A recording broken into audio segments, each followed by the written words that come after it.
here we go. This is the one that I watched today, fresh on Kaleidescape.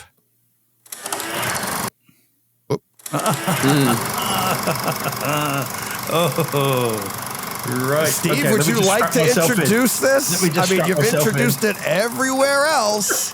I mean, I got up one morning, it was on my microwave. Come on, Steve, Mr. bring it. Briggs, good man. Right, this is... Look at it, he's blushing. Blade, I got full screen here for people, like, you can't even see his face, so here we go. He's blushing, for God's sakes. Look at him. No, I'm just very pleased. Yeah, I know. You're so you excited. You won't be in a minute. No, I know. I think I'm all right, John, and I'll tell you why I think I'm all right, because that picture hasn't been taken from the back of the cinema room, so okay. Yeah. Deej would have sort of got on top of the roof and taken a photo of it. We still haven't introduced it yet for the audio-only people. True. This Go ahead, Steve. is the occasionally referenced Azrael. Yeah. Now tell me, Deej, what was it in, though? What was the format?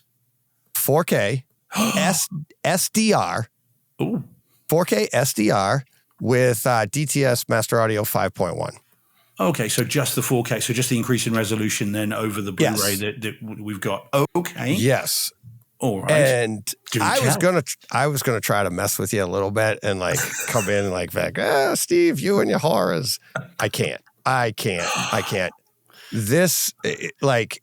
If I had, it literally just dropped. We don't have it on disc here yet. I looked. It's not anywhere on disc. It doesn't even say it's coming. I checked Blu-ray.com, but it dropped today on Kaleidescape.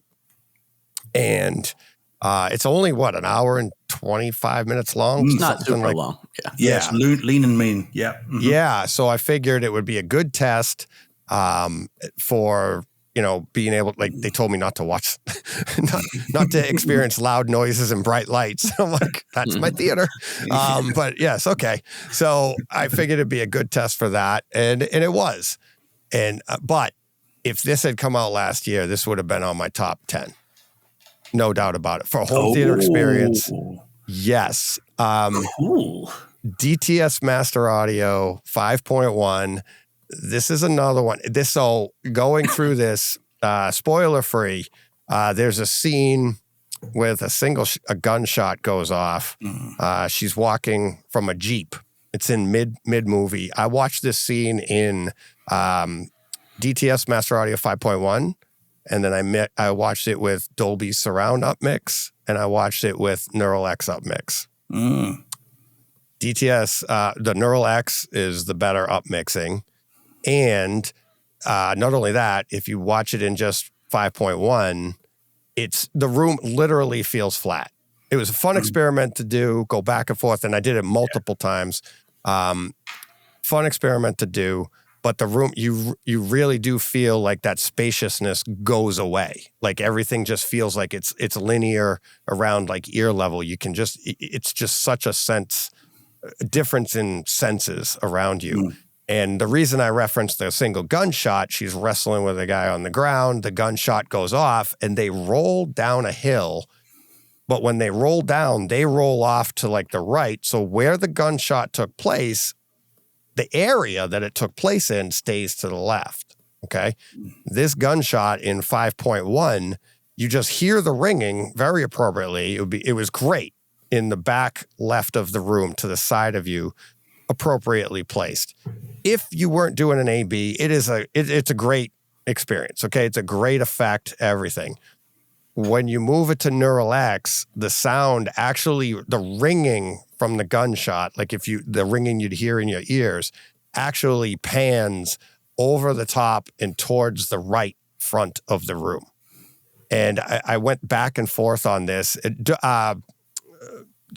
Dolby Surround does the same thing. The bass isn't the same. The bass in Dolby Surround upmix doesn't add in the little bit extra bass, that Neural X does. But so that's on that.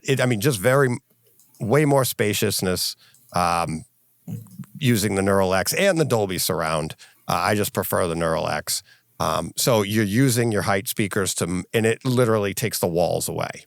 All right. That being said, this 5.1 mix, I've been so excited to talk about this. I'm excited to talk about the picture too, but the 5.1 mix, this, I'm not kidding you, is equal to, if not, dare I say, greater than Gravity. Because. Wow. Yes. So what did we like about Gravity? We liked the discreteness, right? The quiet, and then you could hear the sounds.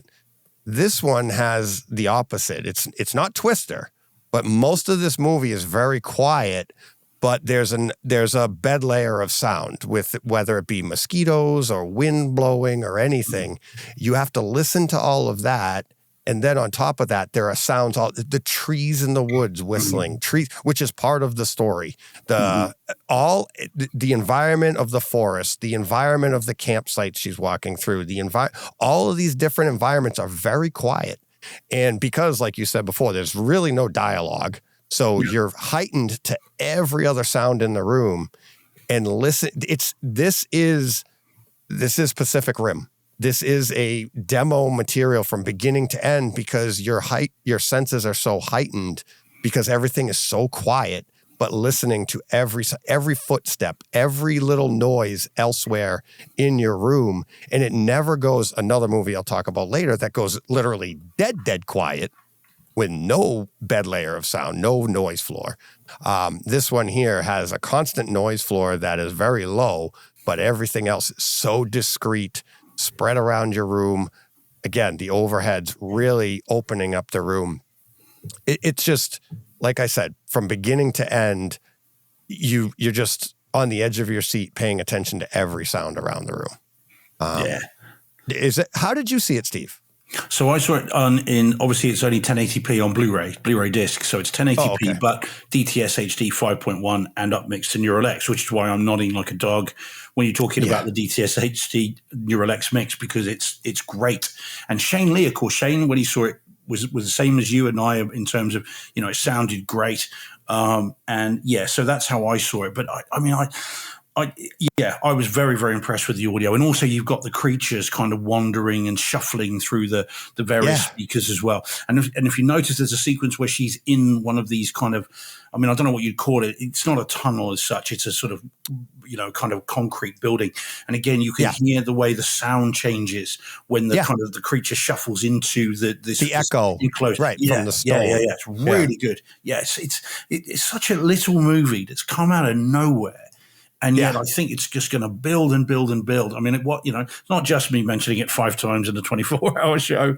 It was so come out of just nowhere for me that it's very, very cool. And so with Shane talking about it, enjoying it like you did, I knew John was going to like it. I did. I know he did. Yeah. And then of course it's got the most metal ending ever, but without, spoiling it.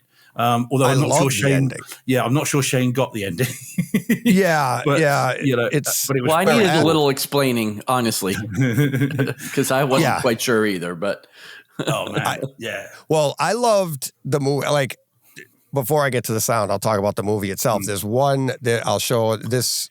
I thought this. Here's a screen grab from the middle of the movie, and they had quotes all through the movie. Yeah, biblical quotes. And this one is, and I literally was thinking this before this happened, before this screen come up. And it says, quote, "We glory in suffering also, knowing that suffering brings endurance and endurance brings hope." And that was one of the things I was thinking watching this movie and watching her try to survive. And there's a lot of running scenes through a forest, right? And it's funny, like endurance stuff, me being, I consider myself an endurance athlete, thin, not very strong, better to run away and just keep on running. And that's literally like our first tool in hunting and survival was endurance. Before we made tools, it was just, cheetahs are really fast, but they can only run short distances. That speed, we'll just keep on rounding, keep on swimming. And that's what this movie to me seemed like, what it was all about survival, like just endure, just keep on going. And then that flashcard comes up, and that's life, that's anything, that's an endurance athlete, feel the pain. The endurance is hope. As long as you can keep going, there's hope on the horizon. There's got to be a better day coming, right? Just keep on going. And that's what this movie felt like. And then that comes up. So that really struck a chord with me. And then just watching how this all goes through. And I mean, it is a horror movie. And wow, graphic. Talk about graphic. It's like, getting it, just, ooh, boy, getting some nice raw roast beef at the buffet. It's kind of what it was like. Yeah. Oh, yeah. Yeah. No, it's so good. And Samara Weaving is fantastic in this. I can't think of many actresses that could pull off an entire movie without a word of dialogue. That's a whole different level of acting, isn't it? In terms of kind of, you've just got to sell it with your expression, and that's it. And it's not like it's a simple chase movie and that's it, although it is a chase movie, but it's not just that. How you sell the ending, and again, I'm not spoiling the ending other than saying it's metal as hell. But anyway, the to sell, because it goes some weird places, this film, and to sell that without dialogue and take you along with it is a skill in and of itself. So good. I'm so glad you enjoyed it, D. Just fantastic. Oh my God. Yeah. So the picture, 4K SDR, this is a demonstration in lighting, in my opinion. I think if it can get a 4K someday, HDR someday, that would be a nice upgrade, but I don't think it's necessary. Now, granted, yes, I'm running this through a video processor, so maybe that's helping a bit, but it can only help what's there. If it doesn't look good in the first place, you can't put lipstick on a pig. You can't make crap look better. It's there. And because you see it, like I've seen it, like in regular SDR, if the lighting isn't right, it's gonna feel muted, or you're not gonna get that separation in color, or in contrast, I should say. This throughout the movie, it's like there's some, it starts off the brighter scenes of the forest and the colors of the forest between the if you notice at the beginning, you have green of the trees at the top, but the middle bark is a little bit more orangey. As you get down to the ground, it goes back to green, and like the floor of the forest is a different color. Nice gradation there, seeing the sky through that. Great separate. If you came here or came to a theater that was, decently calibrated, which I consider mine, I don't think if I didn't tell you that this wasn't HDR with Atmos or DTSX, you wouldn't know. You would think this is DTSX or Atmos with HDR. It looks that good. The dark scenes, like I didn't even know if they were going to be dark scenes, because most of the first 20, 25 minutes takes place in pretty much daylight. And then you start to get into the nighttime. And like you said, she goes into that one little space there that was dark, so well lit. How many times have we seen that scene and you're like, oh, wow, you can barely make it out, especially in SDR. It's like they didn't light it correct. They don't light it correctly. So you get, in this one, it was so well lit. You got great contrast of the side of her face. You could tell the bricks and the stones that are around her. The creature comes in. You can see everything is, beautifully distinguishable. Right? Lots and lots of detail. And then the creatures, like you said, they're just these black, crusty creatures. But there is one particular scene that has a close-up. Man, the detail. It was beautiful. And you're like, it was gross, but it was like the detail was so nice.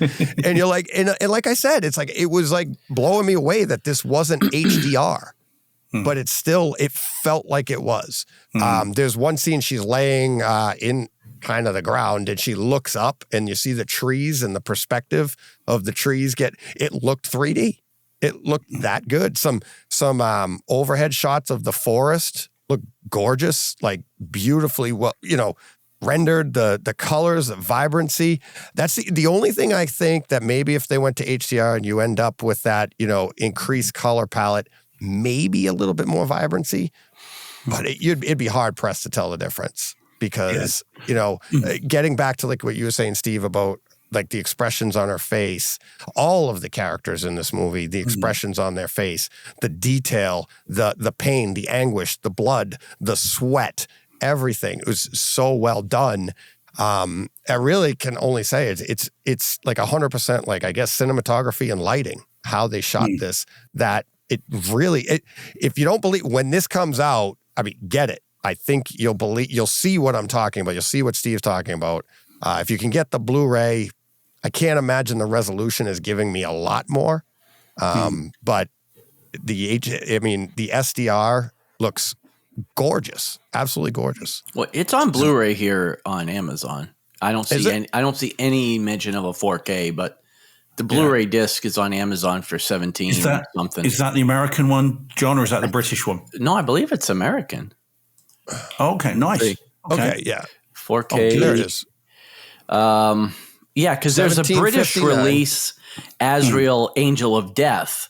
And it's due out, Azrael on Blu-ray, due out February 4th. Oh, that's right. This says pre-order price. Okay, so it's not out yet. $17.59 pre-order. It's coming out in a couple weeks. But it's Blu-ray with the DTS 5.1 master audio. Yeah, which will be the same transfer almost certainly in audio that we've got over here. And as I said, it's very good indeed. So give it 6 months, and then after everybody's bought this, we'll get the 4K release. Yeah. It's becoming common, isn't it? But I don't necessarily mind that. We've got the last voyage of the Demeter coming out here on Monday in 4K Atmos, so they're just getting around to redoing those.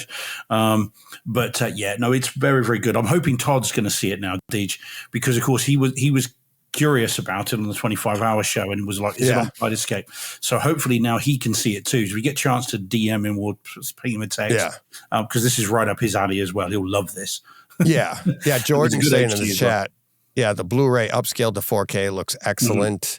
I wouldn't sleep on the Blu-ray at all because 4K, as you know, is like, you've got to be really close. Even on your 4K, mine's at 110 inches. Even if you have 120, 30, 40 inch screen, depending on your distance, unless you get right up there, that you're really, the resolution isn't as important as the HDR.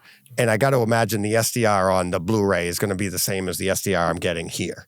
Right. And that's the important thing. It's your contrast, the contrast and the difference between, one image and another and all that on your screen that's the resolution really only matters if you're sitting really close. Right. So I think the image on this is going to be what you guys saw is exactly what I saw as well. It's such a fun little movie. Kind of come out of nowhere. Like I said, I'm so glad you enjoyed it because everyone that's seen it, no one has come back and said, even after I'd mentioned it, and I only saw it because someone on Twitter put it up saying, "Oh, time to give this a rewatch." It wasn't Jordan; it was someone else that I know, and that's what made me buy it because I just thought the cover looked cool. And then having seen it, and I was raving about it, and everyone else. So from you, Deej, John, Shane Lee. Everyone who's then seen it has been like, wow, this was great. And it's quite cool if it's coming out next week because it's very prescient and check us out ahead of I'm glad it's just coming out now. So it's eligible for the 2025 release for Home Theater Experience of the Year. Let's not forget this one, even though we're in January. But I'm blown away, and you guys know it's like if Steve recommends a horror movie, I'm not afraid to say blah. I'm like this is up there. This is so far I got to say it's my experience of the year, honestly. So far, I can't. Nothing else has beat it. We're only in January, but it is that good. It is that good. Good. Well done. Nice. Thanks for watching this clip from our live stream. If you're new to the channel and you like what you saw, hit the subscribe button so you can get the alerts on when we go live and when more clips come out. And don't miss out on the audio-only podcast that comes out on Tuesdays called Takeover Tuesdays, where listeners take over the show. I have other guests, and we just chat home theater. You can find it on any podcast streamer that you use. Thanks for watching. Hope to hear from you in the comments. Oh yeah, don't forget to hit that like button. Hey, Fred. This has been a Hey Fred production with theme music by Jeff Bernhardt and Throne Vault Productions.